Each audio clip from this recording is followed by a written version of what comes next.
All right, guys, as my last few videos have been talking about a content creator and the information out, what is provable, what's not, stuff like that, I wanted to go over briefly what doxing is and isn't, because people on the right seem to be very confused about what doxing is, and people on the left are not really articulating enough about what it is and isn't. So I'm going to make this video here to give you a brief rundown of doxing is.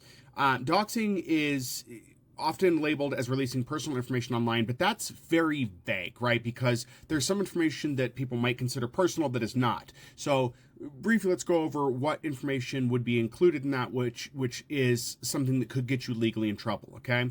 And I'm not condoning doxing, and for the original video in the series that I did talking about the content creator, I'm not naming here because I've already named it enough, and I don't want this video to be focused on that content creator so it gets views. So that's not what we're doing here.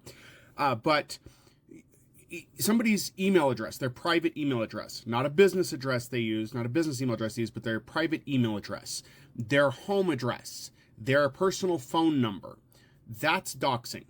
That's information you should get their permission for sharing first, that you should not just grab and share out, because that can be potentially harmful to someone. And that's what doxing there. Court records are not. Court records are publicly accessible. Now, some people, just to touch off here for a minute, some people make the distinction that if it's public information, it's all fair game. And that's not entirely true, because technically all of a person's information is fair game. There are plenty of resources where you don't have to pay and you can get somebody's public information. I'm not going to give that information out here. In the case of what happened with the content creator I was talking about, they mentioned they were a bounty hunter and then talked to some friends, and then that information was grabbed. So if they went out and sought that information from non-public sources to get public information, that creates the problem there. So, but for the basis of everything online, if you are posting someone's home address, pictures of their address, their email, their private email, and their phone number, you have doxed that person. And in many jurisdictions, that's a crime, and the person can report for that, and the person that doxed can get in trouble. And that's all there is to it.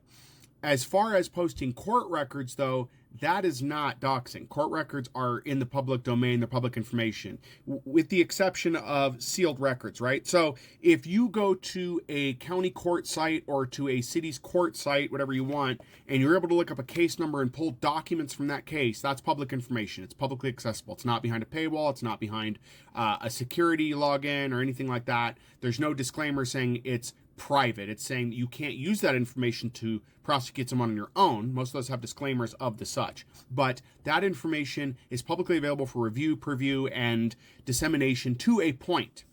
So you could do that. News agencies use that to get that. FOIA requests. FOIA requests provide information. I don't believe FOIA requests getting information is doxing, but with that, you have to have proof of more than just the document existing, and a lot of people are missing that. So, and also keep that in mind when reviewing documents. I've seen a lot of this recently. I mean, it's happened a lot, but with more recently what's happening, people are getting documents and claiming it's one thing when it's not. Just having a legal document that says somebody went to court does not show guilt in anything.